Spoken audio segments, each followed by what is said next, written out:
Hey everybody, Stock here.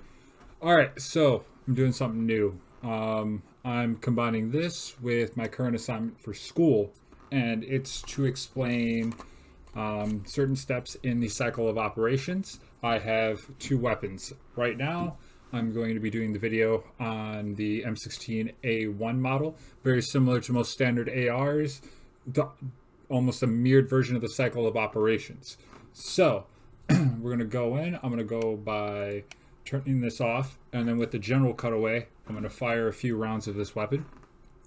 Have you guys see how the internals are generally going, and then I'm going to go into the cycle of operations, give you guys a little bit more of some basic information. But before we go in and start sending rounds down range, I just want to have you guys know that this obstruction right here and all of my other fancy instruments, you guys can feel free to ignore those. All they're going to do is just sit there and generally be in my face. All right? So, let's first fire off a few rounds. All right, so we just fired the weapon. Let's slow this down and break this down real quick. All right, we're going to slow this down by times 10. Now, I'm going to give you guys the list of the cycle of operations in order. All right, so it's going to be firing, unlocking, extracting, ejecting, cocking, feeding, chambering, and locking. And also, I forgot to mention this at the beginning of my video, the characteristics of the AR platform are, case point, I got this ditty when I was back in boot camp, LM gas. It stands for lightweight, magazine fed, gas operated shoulder fire weapon. And it also fires from the closed bolt. All right, so from firing, if we click the fire button, we are going to notice that, hold on here, accidentally clicked the wrong button. We're going to watch that the auto sear disconnects from the hammer, which thus allows the hammer springs to force the hammer upwards. And then it is going to strike the firing pin inside the bolt carrier group. Here's the head of the firing pin. It runs through the bolt. This part right here is the bolt, and it strikes the primer on the back of the round. So, firing. All right. Now, within the course of that, we've witnessed unlocking. Unlocking is the slight camming of the bolt or rotation, because Eugene Soder designed it to be a rotating locking bolt assembly. So when the bolt chambers that round, you will notice that the bolt will rotate. All right. When it rotates, it locks itself into a series of lugs. Inside the Marine Corps, we call the chamber of that the butthole because, well, it resembles it. All right. Simple terms to allow people to remember them. All right. Now, when that rotates and locks, it allows a seal to allow the gas to lock itself from going further into the back and escaping the ejection port to operate the gas system. I'll go into that a little later, all right? So, if I scoot my camera over and then we fire another round, we will witness that this bolt right here will begin to rotate, all right? So, its rotation is unlocking itself from the chamber. Right there, all right? Now, that rearward movement of that bolt is allowing extraction. So it is taking that spent cartridge and pulling it out of the chamber, all right? All right, and this is known as ejecting. That will be the following step, all right? Let's fire another round so we can witness that extraction. Extraction. Now, we witnessed how this small semi-rectangular shaped piece aided in flinging of the round. That is called ejection. That is taking the cartridge that is currently used and on the face of the bolt and getting it out of the way to allow the bolt and the weapon to grab a new round from the magazine. All right, that's extraction and then ejection. This part is called the ejector because, well, it ejects the round.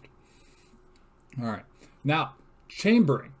All right, so chambering is, you will see that if I can rotate this a little bit, there are a series of locking lugs right here. All right, So the position of the locking lugs align with the rear portion of the casing of the 5.56 round in this case. All right, ARs can be chambered in many different calibers, but this case is the 5.56 NATO, similar to the 223 Remington. All right, so the locking lugs grab the back of the round because when the bolt carrier assembly travels rearward, the spring and follower of that magazine push those rounds up ever so slightly just to get in the way of the locking lugs on the face of the bolt.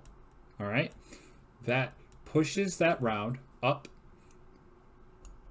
into the chamber, which thus allows it to chamber. All right, we're going to witness some chambering up close and personal right here, guys. See how that follower pushed those rounds up ever so slightly, thus allowing it to chamber that cartridge.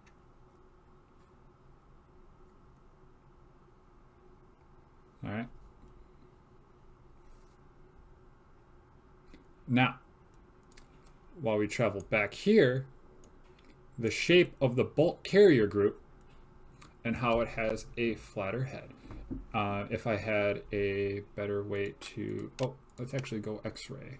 All right, let's get rid of this.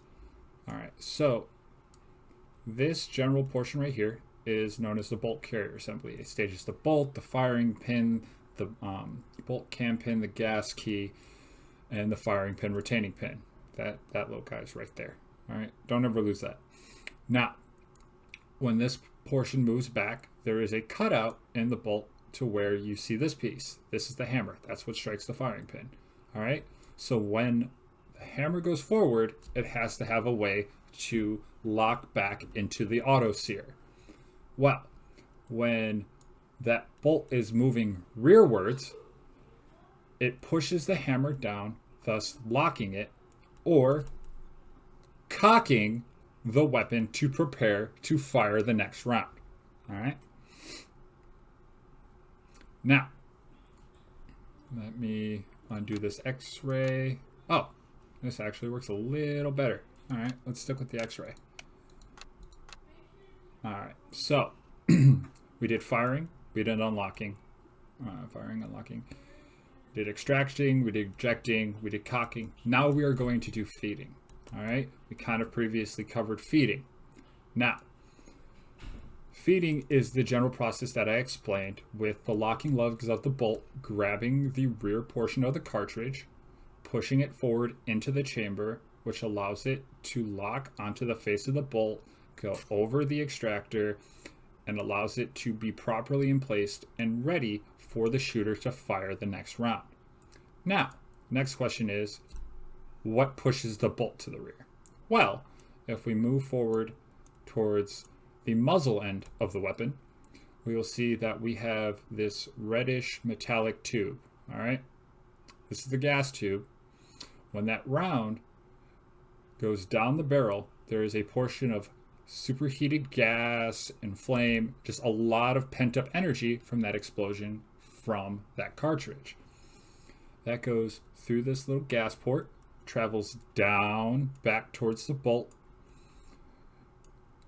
forcing the gas key, all right, spraying all of that gas into the gas key, forcing the bolt to go to the rear. All right, so that pushes the bolt to the rear, and the rear end of the bolt is snugged up to this thing called a buffer. All right, the buffer is to stop that large portion of shock now, and also aid the buffer spring in forcing the bolt forward. The buffer spring, guess what? You squeeze a spring, it's going to want to expand. All right, so that goes to the rear. I'm going to fire this weapon again so you guys can kind of see what's going on in the back of the weapon.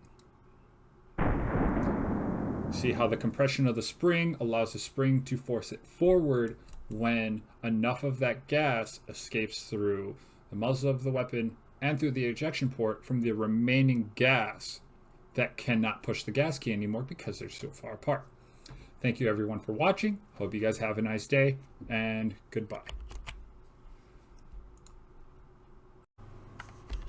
What's up everybody?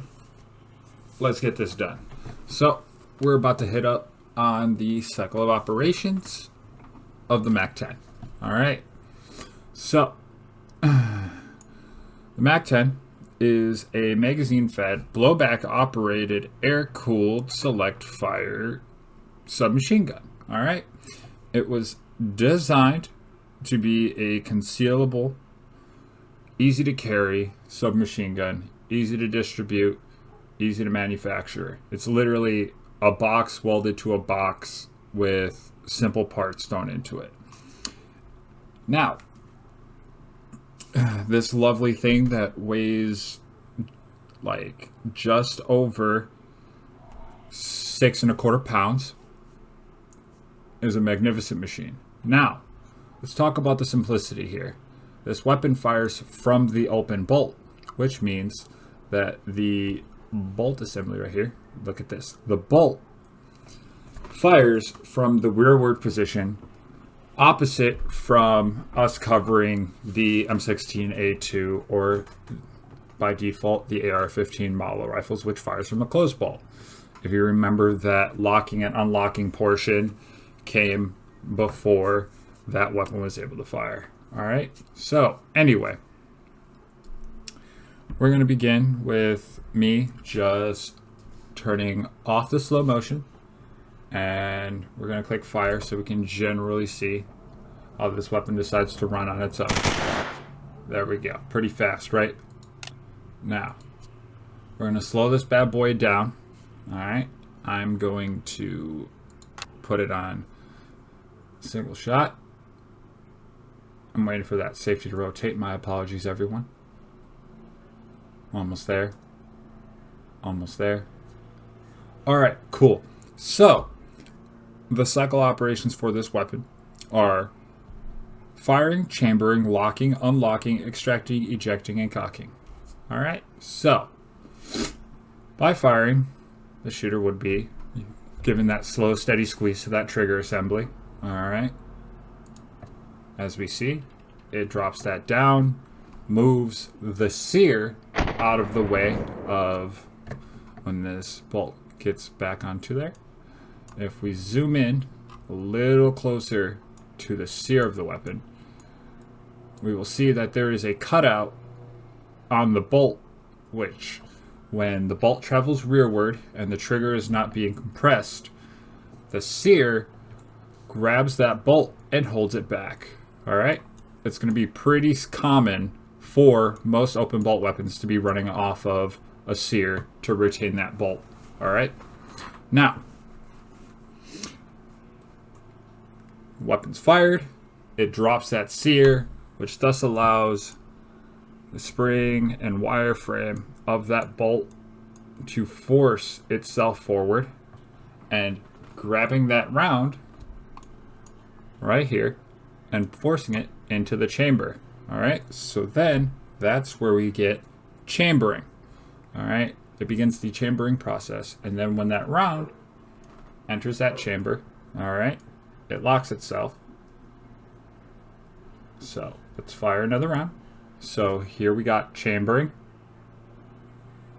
locking, fired that round. All right, and then now we're going into the unlocking and then extracting and ejection process. All right, it extracts that round from the chamber, ejects it from this lovely little, hold on, I'm trying to get it so you guys can see a wee bit better. That ejector. All right, so when it travels rearward, that rod that is on the back plate of the weapon forces that brass out. All right, otherwise that unfired cartridge, if may something go incorrect. All right, and then that sear comes back up when the trigger becomes undepressed, locking that bolt to the rear and prepping for the weapon to be fired again. Thank you. Have a nice day. Goodbye. Welcome to Dan Doc's channel.